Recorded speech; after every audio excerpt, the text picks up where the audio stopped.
भगवाधारी योगी का दिखा जबरदस्त अंदाज। सपा नेता के लिए ऐसे मजे, सदन में गूंजने लगे ठहाके। बिस्मिल्लाह बिस्मिल से जुड़ा ये किस्सा हैरान कर देगा। ये इनकी सरकार को। उत्तर प्रदेश की सत्ता संभाल रहे भगवाधारी मुख्यमंत्री योगी आदित्यनाथ को सदन में दहाड़ते हुए तो आपने खूब सुना होगा।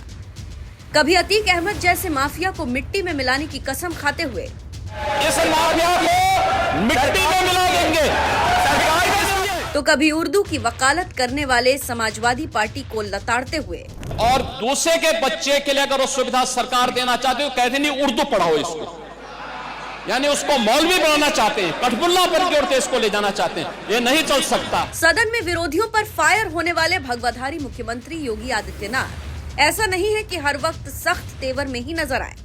कभी कभी ऐसे मौके भी आते हैं जब भरी विधानसभा में योगी आदित्यनाथ मुस्कुराते हुए नजर आते हैं।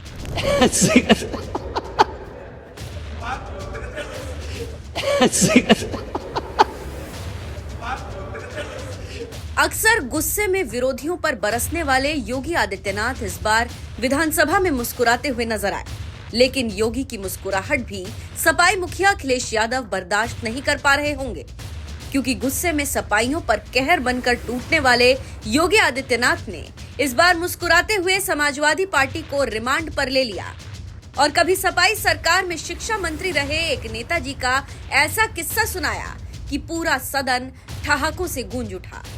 200 उदाहरण आप ही की सरकार के समय का मैं दे रहा हूं। पंडित राम प्रसाद बिस्मिल की शहादत दिवस के दिन आपके एक मंत्री को बुलाया गया, वो भी शिक्षा विभाग के ही मंत्री थे। तो उनको जब बुलाया गया तो उनसे कहा गया कि, तो उन्होंने कहा कि ये किसकी जयंती, कहा जयंती नहीं, आज इनकी शहादत दिवस है, इनको फांसी भी दे। तो उन्होंने कहा बिस्मिल्लाह खां को तो अभी कुछ पुरस्कार मिला है, तो उनको फांसी क्यों हो गई?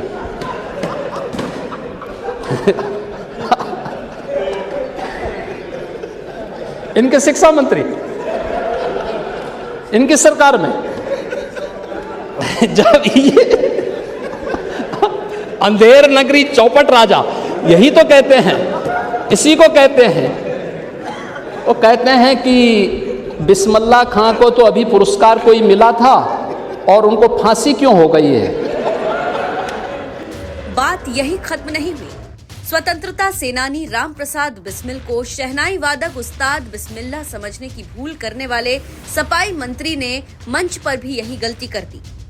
अच्छा, वो मंच पे भी गए तो मंच पे भी उन्होंने कहा कि बिस्मिल्लाह खां को जो है पता नहीं क्यों फांसी दे दी गई। और तो नीचे से एक सज्जन ने कहा कि साहब ये बिस्मिल्लाह खां ने, ये पंडित राम प्रसाद बिस्मिल हैं, कहा कि तू जरूर भाजपाई होगा, भाग हमारे कार्यक्रम से। ये इनकी सरकार को।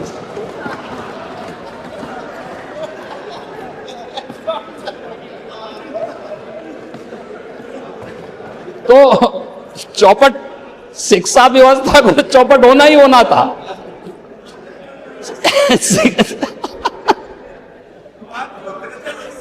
शिक्षा तो चौपट होती ही होती।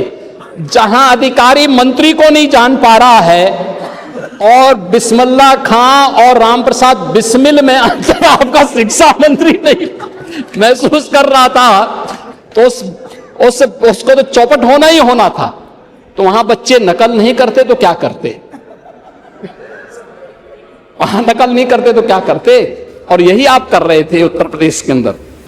स्वतंत्रता सेनानी राम प्रसाद बिस्मिल और शहनाई वादक उस्ताद बिस्मिल्लाह खान के नाम में कंफ्यूज हुए सपा सरकार के तत्कालीन शिक्षा मंत्री जी का सीएम योगी ने नाम तो नहीं बताया, लेकिन सपाई नेताजी के बहाने सपा सरकार के दौरान शिक्षा व्यवस्था के स्तर को लेकर जरूर तंज मारते हुए कहा कि इसी को अंधेर नगरी चौपट राजा कहते हैं। यही कहानी सुनाकर सीएम योगी ने सपा पर आरोप लगाया कि कैसे शिक्षा व्यवस्था ध्वस्त हो गई थी और परीक्षाओं में नकल के लिए तो यूपी बदनाम हो गया था। लेकिन अब योगी सरकार में नकल करना तो छोड़ दीजिए, कोई नकल करने के बारे में सोच भी नहीं सकता, क्योंकि अब कड़ी निगरानी में परीक्षाएं होती हैं यही वजह है कि अब यूपी की पहचान नकल माफियाओं वाले राज्य की नहीं, बेहतर शिक्षा और विकास की रफ्तार भरते राज्य की बन गई। योगी सरकार में आए इस बदलाव पर आपका क्या कहना है? अपनी राय हमें कमेंट कर जरूर बताएं। साथ ही सीएम योगी ने सदन में और क्या कुछ कहा वो भी सुन लीजिए। यूपी के अंदर एक मॉडल है ये। आप लोग गरीबों के लिए नहीं कर पाए, कुछ निराश्रित बच्चों के लिए नहीं कर पाए। अगर इसका नमूना देखना है, आप जाइए अटल आवासीय विद्यालय को देखने के लिए। बिना भेदभाव के हर जाति, हर मत, हर मजहब के बच्चे हैं। क्या प्रतिभा है उनके, क्या चमक है उनके चेहरों पर। उन बच्चों को जाके देखो ना, ये यूपी की प्रतिभा है, जिसको कल तक पैर में जूते नहीं थे, पहनने के लिए कपड़े नहीं थे, आज वर्ल्ड क्लास इंफ्रास्ट्रक्चर से बने हुए अटल आवासीय विद्यालयों में अध्ययन कर रहे हैं। 10,000 बच्चे एक साथ उत्तर प्रदेश के इन विद्यालयों में वर्तमान में अध्ययन कर रहे हैं। उसी तर्ज पर हर जिले में 2-2 सीएम कंपोजिट विद्यालय हम लोगों ने पहले चरण में दे दिए हैं और हम इस श्रृंखला को वहीं तक सीमित नहीं रख रहे हैं।